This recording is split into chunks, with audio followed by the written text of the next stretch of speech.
పాల్గొన మాసంలో వచ్చే పూర్ణిమను హోలికా పూర్ణిమ అని, కాముని పున్నమి అని, హోలికా ఉత్సవమని, డోలికోత్సవమని దేశవ్యాప్తంగా విశేషంగా జరుపుకుంటూ ఉంటారు. భారతదేశంలో అన్ని ప్రాంతాలలో దాదాపుగా జరుపుకునేటువంటి పండుగలలో హోలికా పూర్ణమి అనేది ఒక పండుగ అనమాట. దేశం మొత్తం కూడా ఈ పండుగ జరుపుకుంటూ ఉంటారు.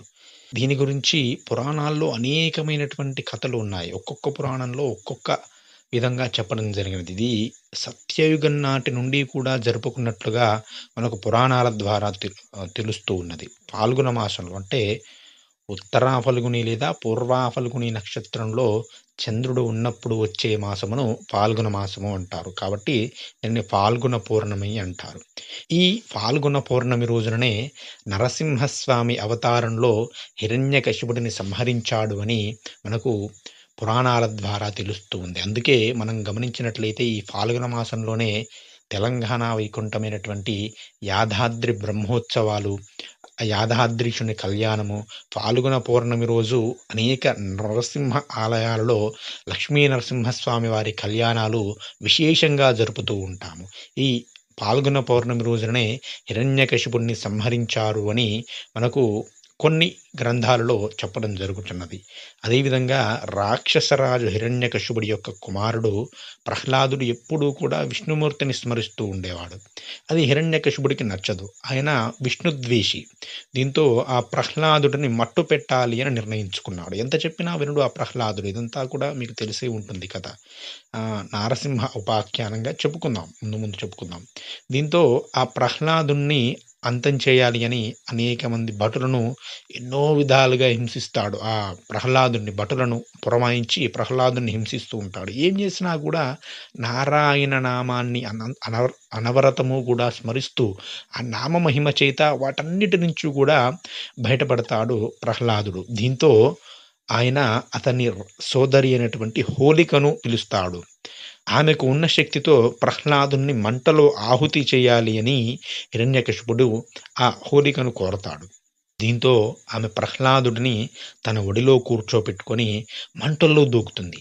అయితే శ్రీమన్నారాయణ నామ మహిమతో ప్రహ్లాదుడు చిన్న గాయం కూడా కాకుండా ప్రాణాలతో బయటపడగా, హోలిక అనే రాక్షసి మాత్రం ఆ మంటల్లో కాలి బూడిదైపోతుంది.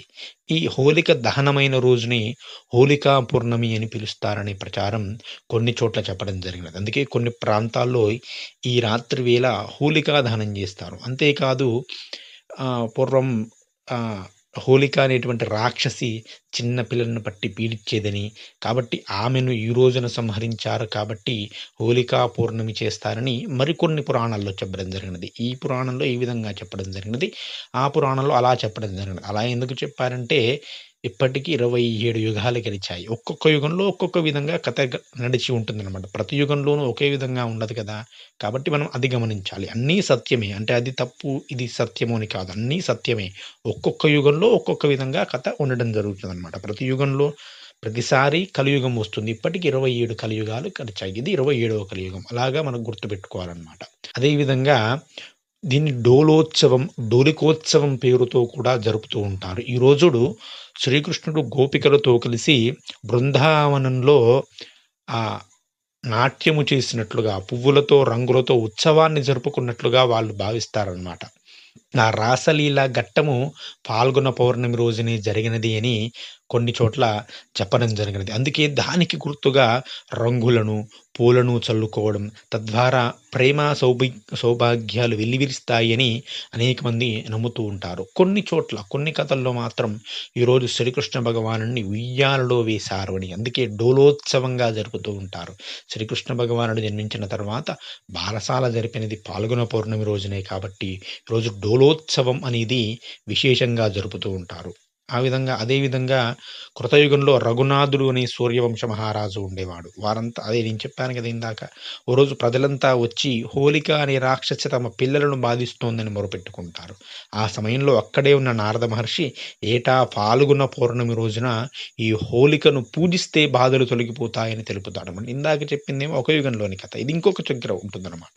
ఆమెను పూజిస్తే బాధలు తొలగిపోతాయంటారు. ఒక చోట కథలోనేమో ఆమెను సంహారం చేశారని ఉంటుంది. మరొక చోటనేమో నారదుడు ఆమెను పూజిస్తే బాధలు తొలగిపోతాయని చెబుతారనమాట. అయితే ఏమి చేయాలి? ఎలా పూజించాలంటే ఊరు మధ్యలో ఒక పెద్ద నిప్పు వేయాలి. చాలా పెద్ద నిప్పు వేసి అందులో కట్టెలు వేసాలి. ఏ కట్టెలు వేయాలి? పుచ్చిపోయినటువంటి కట్టెలు వేసి, అందులో ఆజ్యం పోసి, నెయ్యి వేసి, ఆ యొక్క నిప్పును కొడుతూ ఉండాలట. చెప్పులతో కొడుతూ దాని చుట్టూ నాట్యం చేయాలి.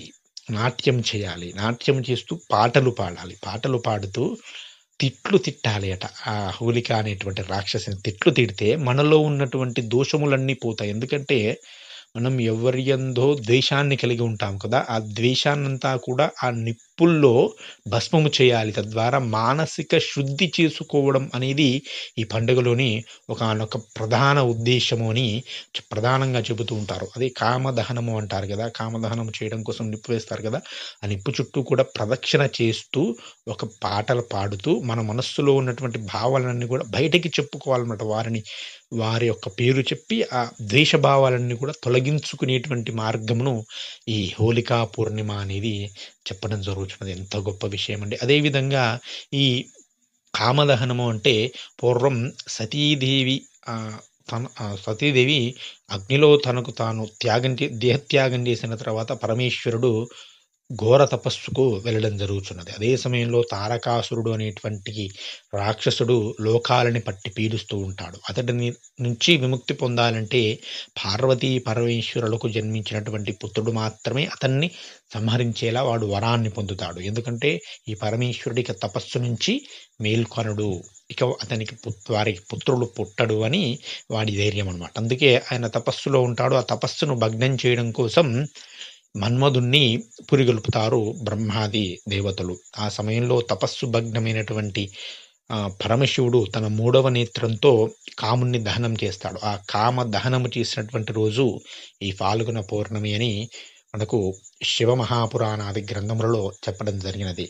కామము దహనమైతే మనం ఎందుకు ఉత్సవం చేసుకోవాలంటే, కామము అంటే అజ్ఞానము. కోరికలు దహనమైతే జ్ఞానం అనేది వికసనం అవుతుంది. జ్ఞానం వికసనమైతే మనలో ఉత్సాహం పెరుగుతుంది. ఎప్పుడైనా వీర్యం అనేది అధోముఖంగా వెళితే మనలోని శక్తి అనేది నాశనమవుతూ ఉంటుంది. ఎంత అయితే అంత నాశనమవుతుంది. అది ఎప్పుడైతే పైకి తీసుకొస్తూ ఉంటామో అది శరీరానికి వర్చస్సుని తీసుకొస్తూ ఉంటుంది. అందుకే మహాత్ములైన వారిని గమనించండి. ముఖంలో వెలుగులు వెలుగుతూ ఉంటాయి. ముఖ వర్చస్సు, తపశ్శక్తి అనేది బాగా ఉన్నవారి ముఖాన్ని చూస్తేనే 1000 వాల్టుల బల్బును చూసినట్లుగా వెలిగిపోతూ ఉంటుంది. అదంతా తపశ్శక్తి అనేది అలా మనకు వర్చస్సులా ముఖంలోకి వస్తుందనమాట. ఆ కామ దహనం ఎప్పుడైతే జరుగుతుందో మనలో శక్తి అనేది ఉత్సాహంగా మారుతుంది. నూతనోత్సాహాన్ని ఇస్తుంది. కాబట్టి అజ్ఞానం భస్మమై జ్ఞానము కాంతులీనిన రోజు కాబట్టి రంగులు చల్లుకుంటూ ఈరోజు పండగను జరుపుకుంటూ ఉంటారు. ఈ విధంగా హోలికా పూర్ణిమకు సంబంధించి అనేకమైనటువంటి కథలు మనకు ప్రచారంలో ఉండడం జరిగినది. ఈరోజు ప్రధానంగా పార్వతీదేవిని కుంకుమతోనూ, లక్ష్మీదేవిని కలువ పూలతోనూ, సరస్వతీదేవిని తెల్లటి వస్త్రముతోనూ అలంకరించాలి అని మనకు శాస్త్రంలో చెప్పడం జరిగినది. కొన్ని పురాణాలలో అయితే లక్ష్మీదేవి ఈరోజే జయించింది అంటే జన్మించింది అని, క్షీరసాగరం నుంచి జన్మించింది అని లక్ష్మీదేవి జయంతి కూడా ఈ పాల్గొన పౌర్ణమి రోజునే విశేషంగా చేస్తూ ఉంటారు. ముఖ్యంగా ఉత్తరాదిలో ఈ లక్ష్మీదేవి జయంతి, లక్ష్మీ పూజలు దీపావళి రోజు ఏ విధంగా చేస్తారో అదేవిధంగా ఈ పాల్గొన పౌర్ణమి రోజు కూడా ఈ లక్ష్మీదేవి యొక్క పూజలు విశేషంగా జరుపుతూ ఉంటారు. ఈ విధంగా అనేకమైనటువంటి విధాలుగా ఈ హోలికా ఉత్సవం అనేది జరుపుతూ ఉంటారు. ఎంతో విశేషమైనటువంటి ఉత్సవంగా మనకు కనిపిస్తుంది. పురాణ గాథలన్నీ కూడా పరిశీలించినట్లయితే నరసింహస్వామి వారు విజయం సాధించినారు. అంటే ఒక క్రూరత్వాన్ని అంతం చేసిన రోజు, ఒక అజ్ఞానాన్ని భస్మం చేసిన రోజు అని మనకు ఈ గాథల ద్వారా తెలుస్తుంది. వాటిని స్వీకరించి మన జీవితంలోని క్రూరత్వాన్ని ఆ మంటల్లో అగ్ని చేసి ద్వేషాన్ని అగ్ని చేసి ఆ అగ్ని దగ్గర మన యొక్క ద్వేషాన్ని బూడిద చేసి నూతన జీవితాన్ని ప్రారంభించి రంగురంగుల జీవితానికి అడుగులు వేయమని ఈ హోలికా ఉత్సవం ద్వారా మనకు సందేశం ఇవ్వడం జరుగుతున్నది. ఎంత గొప్ప పండుగ అండి. మిగతా పండుగలన్నీ కూడా మనస్సును స్థిరం చేయడం కోసం తపస్సులు చేస్తూ ఉంటాం. ఇది మాత్రం డాన్సులు చేయాలి. మనలో ఉన్నటువంటి ద్వేష భావనలన్నీ కూడా బయటకు వెళ్ళగక్కాలి. మౌనం కాదు దీనికి కావాల్సింది. మనస్సులో ఉన్నదంతా కూడా ఆ కామదహనము చేసేటువంటి అగ్ని దగ్గర మన మనస్సులో ఉన్న చెడు భావాలన్నీ కూడా చెప్పేయాలి. చెప్పేస్తే అంతటితో ఆ పాపములన్నీ పోతాయట. ఇక పాపము అనేది ఉండదు. శూన్యమైపోతుంది. మనం ఎన్ని పూజలు చేసినా కూడా అంత తొందరగా ఫలితం వస్తుందో రాదో కానీ మన మనస్సులో ఉన్నటువంటి ద్వేషమును, పాపమును అంతా కూడా గట్టిగా ఆ యొక్క అగ్ని దగ్గర చెప్పేస్తే ఆ హోలిక అనేటువంటి రాక్షసుకు పరమ ప్రీతి అట. అలా చెబితే అలా తిట్టుతూ ఉంటే దానికి మహాప్రీతి అట. అలా చేస్తే అది సంతోషించి మన పాపాలన్నది తీసేసుకుంటుందట. తీసేసుకొని మనలో ఉన్నటువంటి చెడు భావనలన్నీ కూడా ఆ అగ్నిలో బూడిదలా చేసేస్తుందట. ఎంత గొప్ప విశేషము కాబట్టి ఆ విధంగా ఈ కామదహనమును, హోలికా పూర్ణిమను ఆచరించి ఆ యొక్క ఈశ్వరానుగ్రహమును పొందే ప్రయత్నం చేద్దాం.